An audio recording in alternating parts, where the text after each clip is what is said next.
여러분들과 함께 누가복음 24장 13절부터 35절까지의 말씀을 살펴보도록 하겠습니다. 엠마오로 가는 두 제자 이야기, 우리가 너무나 잘 알고 있는 이야기인데 이 이야기에 대해서 우리가 한번 살펴보겠습니다. 두 사람이 엠마오로 가고 있었습니다. 예루살렘에서 엠마오로 한 25리 정도 된다고 하는데 우리로 따지면 한 11km 정도 되는 거리였습니다. 상당히 긴 거리죠. 그 거리를 가는 동안 예수님이 당하셨던 것에 대해서 서로 이야기를 나누고 있는 중에 예수님이 그들과 동행하게 되십니다. 그런데 이들은 눈이 가려져서 예수님인지를 알아보지 못했습니다. 예수님께서 왜 그렇게 슬픈 기색을 떼느냐라고 질문하니까 그 중에 한 사람인 글로바라 하는 자가 대답을 합니다. 이 글로바의 이름이 기록되었다라고 하는 것은 이 누가복음 독자들이 글로바에 대해서 잘 알고 있다.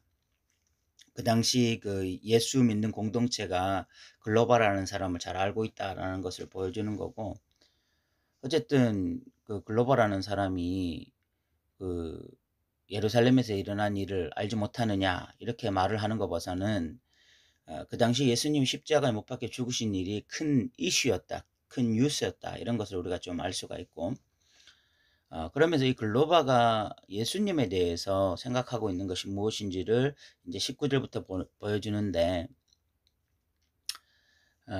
이 사람은 나사렛 예수인데 그는 하나님과 모든 백성 앞에서 말과 일에 능한 선지자였고, 또 21절에 보면 우리는 이 사람이 이스라엘을 속량할 자라고 바랐노라 라고 말을 하고 있습니다. 여기서 이스라엘을 속량할 자다라는 것은 그 예수님이 그냥 메시아로서 이스라엘을 구원할 자, 이런 의미도 분명히 포함되어 있지만 또한 정치적인 의미도 포함되어 있습니다. 그러니까 그 로마 나라로부터 지금 속박되어 있는 이 이스라엘을 다시 자유하게 하고 또 전 세계 패권을 쥐게 할 그런 어떤 메시아로서의 예수를 기대한 것이죠.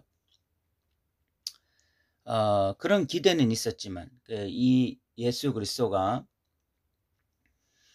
이스라엘 전체를 속량할 것이다, 이런 기대는 있었지만 정작 이들이 기대하지 못했던 것은 예수님의 부활이었던 것 같습니다.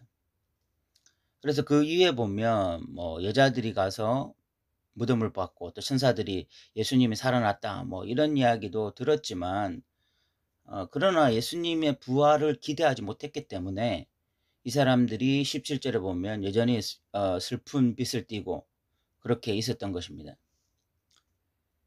그러니까 그 당시에 어떤 제자들을 포함해서 대부분의 그 예수님을 따라다니던 그 제자들의 인식에는 예수님이 메시아시다, 그래서 예수님께서 이스라엘을 속량하실 것이다 라는 기대는 있었지만, 정작 예수님의 부활에 대해서는 그것을 믿지 못하고 굉장히 회의적이었던, 그래서 여인들이 빈 무덤을 발견하고 와서 이야기를 했지만 그 소식이 소망이 된 것이 아니라 여전히 슬픔이 되고 있는 그런 상황이었던 것입니다.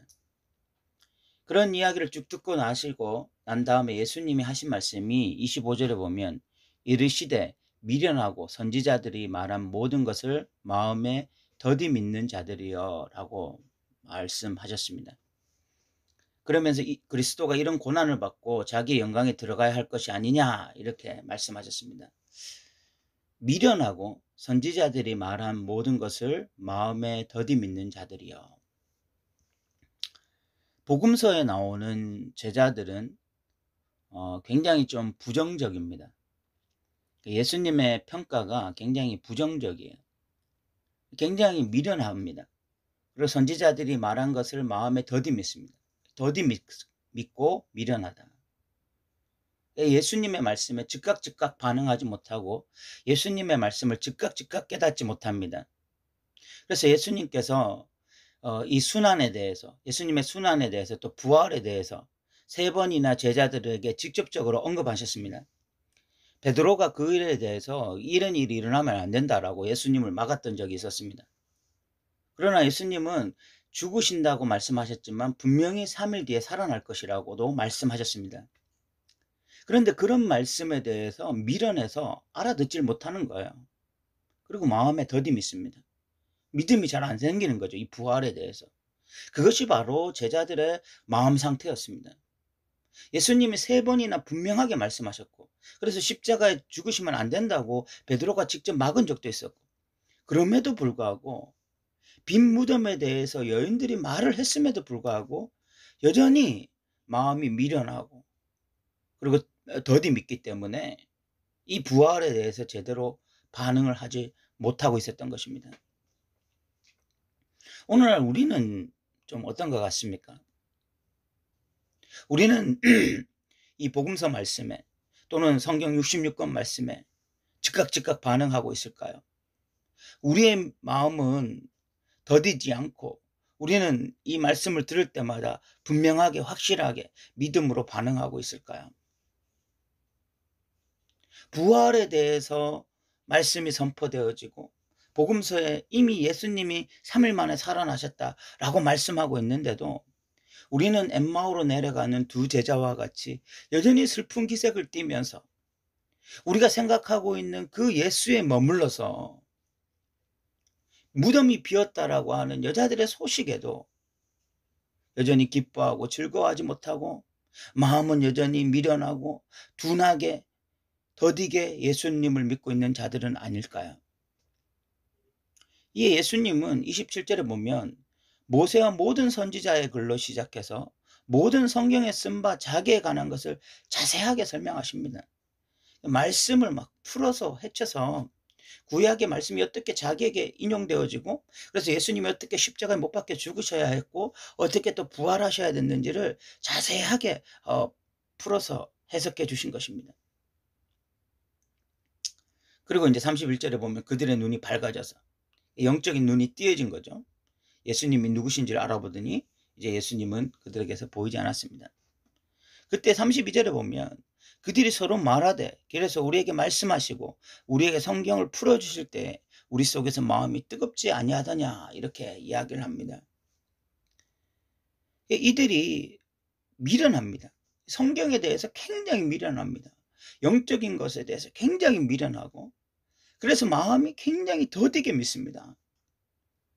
말씀이 이렇게 선포되어질 때 즉각적으로 반응을 해야 되고 예수님의 말씀 앞에 바로 아멘으로 화답하면서 빨리 믿는 자들이 돼야 되는데 미련하다 보니까 더디게 믿고 더디게 반응하고 엉뚱하게 반응하고, 이것이 제자들이었습니다.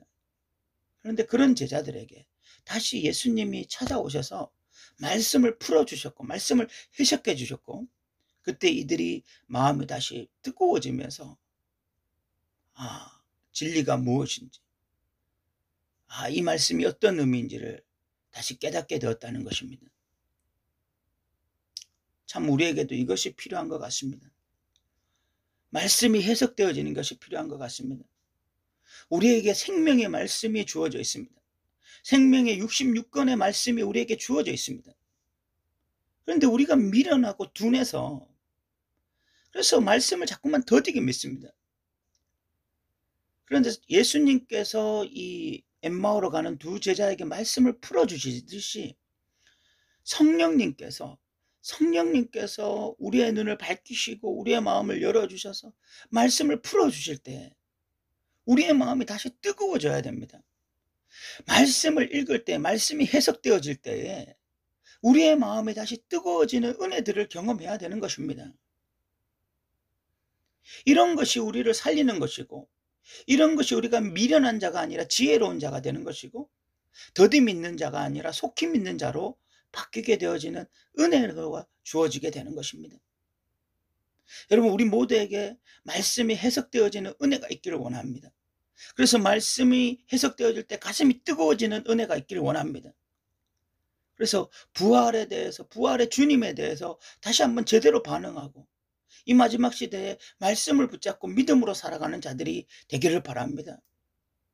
예수님이 말씀하실 때 미련하고 선지자들이 말한 모든 것을 마음에 더디 믿는 자라고 책망받는 자들이 아니라 정말 이방인 백부장처럼 또 이방인 여인처럼 정말 주님 앞에 믿음이 크다고, 이만한 믿음을 보지 못했다고 칭찬받는 저와 여러분 되시기를 바랍니다.